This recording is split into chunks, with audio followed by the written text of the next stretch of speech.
I'm Dramas, and you may know me from The Breakfast Club, Z100, or as the host of the recap on LATV. And now I'm bringing you my podcast, Life as a Gringo. If you grew up with your authenticity constantly being questioned because you didn't speak perfect Spanish, or just feeling self-conscious because the people you grew up with clowned you because your house smelled a little different, this is the podcast for you. Listen to Life as a Gringo every Tuesday and Thursday on the iHeartRadio app, Apple Podcast, or wherever you get your podcasts.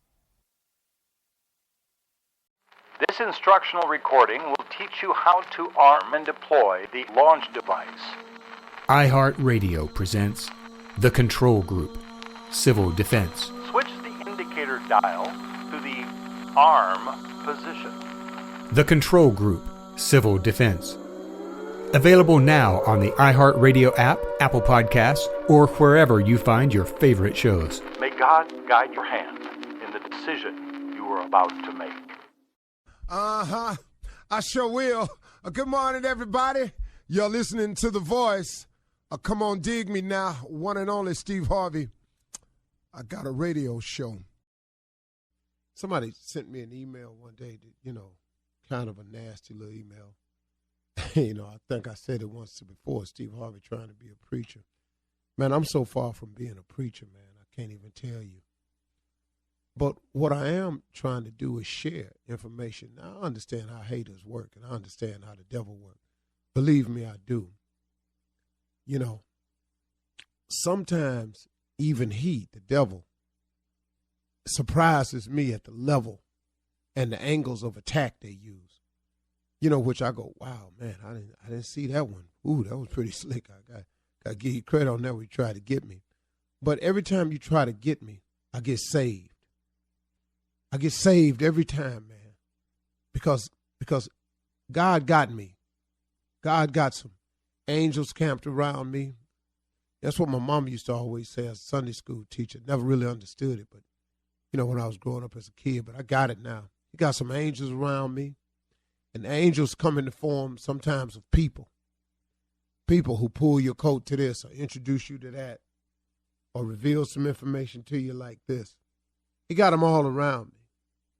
So, see, having a relationship with God, what's been beneficial to me, y'all, is not just that what he gives to me, but what he protects me from. And, some people wonder, well, if you were God, why he let them people do that to you? No, that's not how it works. See, there's two forces in this world. There's good and there's evil. And if you succumb to good, that's what you become. That's what you do.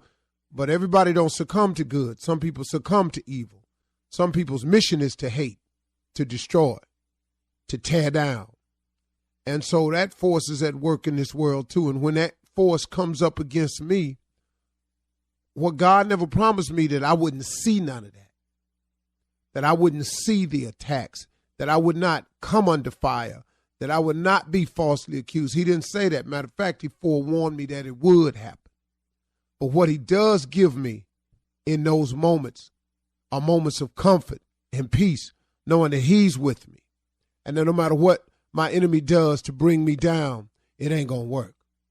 It ain't going to work. So come if you want to. Fight if you will. I have a man that has been attacking me since I owned the comedy club in Dallas. He has been on a mission. And that if I don't give him $5 million, he gonna do it. He done everything, man. He has done everything. Now he done messed around and got himself now claiming in his letters physically ill. And his illnesses and what's befallen his family, he's blaming that on me too. Had Steve Harvey not stressed me out and paid me this money he owed me, where you coming with this? He just has kept on and on and on. And you know what? He done messed around and got himself sick. He done messed around, man, got himself in some situation. And can I tell you something? It's been going on since maybe 97.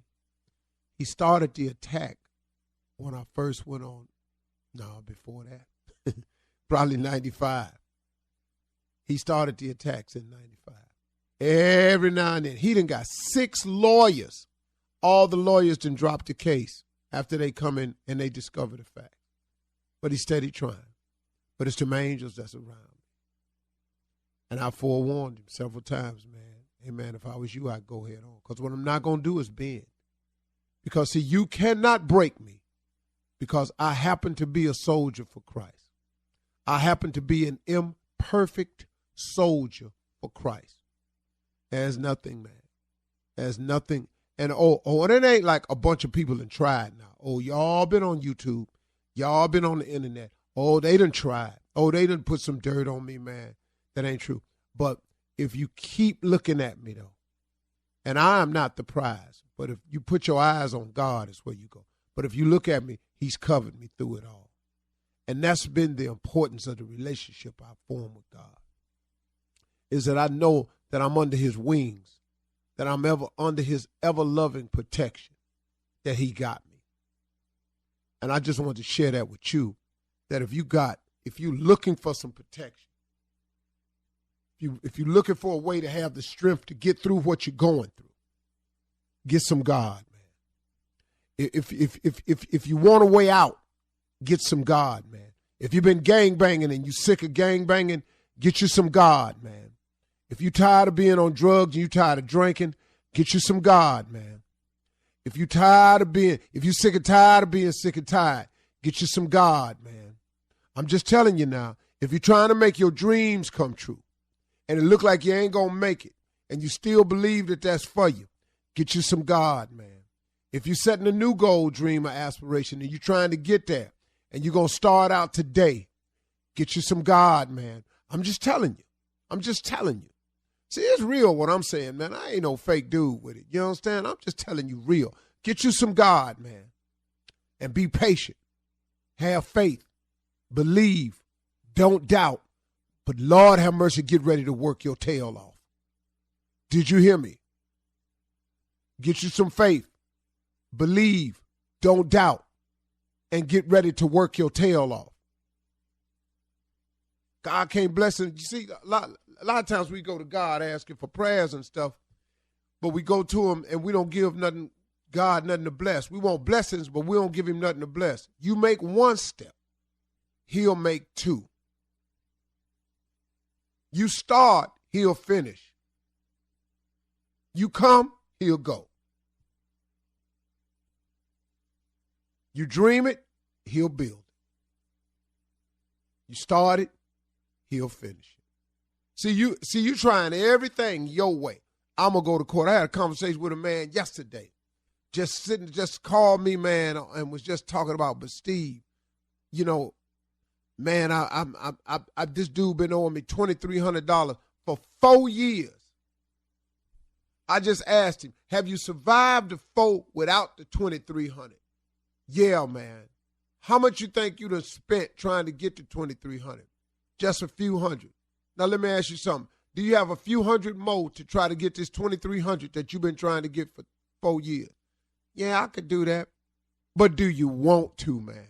Do you have the time to dedicate 4 more of your years to try to get $2,300? But, Steve, I'm out of work right now. I done fell on some hard times. I could use that money. And I've been praying to God to help me. Yeah, you've been praying to God to help you. God probably got something way greater for you, but you got to let go of your own thinking and let God have his way. You understand? You feel me? What is it like to give up everything for a life completely devoted to God? I'm Erica Lance, and I'm a journalist and the host of the new podcast, The Turning, The Sisters Who Left. I've spent over a year researching Mother Teresa's Catholic order, the Missionaries of Charity. I've spoken with former sisters who worked closely with Mother Teresa. They talk about her bold vision and devotion to charity and prayer. But some of them found that life inside this fiercely private religious order was not what they'd imagined. The order was wired that you had very little time to think. You're only getting input from one source. You're isolated from everyone else. That's what I mean by brainwashing. You could not have a friend. This was specifically prohibited. If you got too close to somebody, it was really, you were playing with fire. If you make a lifelong vow, what does it mean to break it? Listen to The Turning, The Sisters Who Left on the iHeartRadio app, Apple Podcasts, or wherever you get your podcasts. Here Comes the Break is the groundbreaking podcast sparking real conversations about creativity, mental health, hope, and music. Asante Black stars as Ruben in a fictional narrative featuring real interviews with emerging artists. What advice would you give the families and parents about supporting a teenager that wants to pursue the arts? If you see they're dedicated and you see that they really mean it and their grades are good, then let them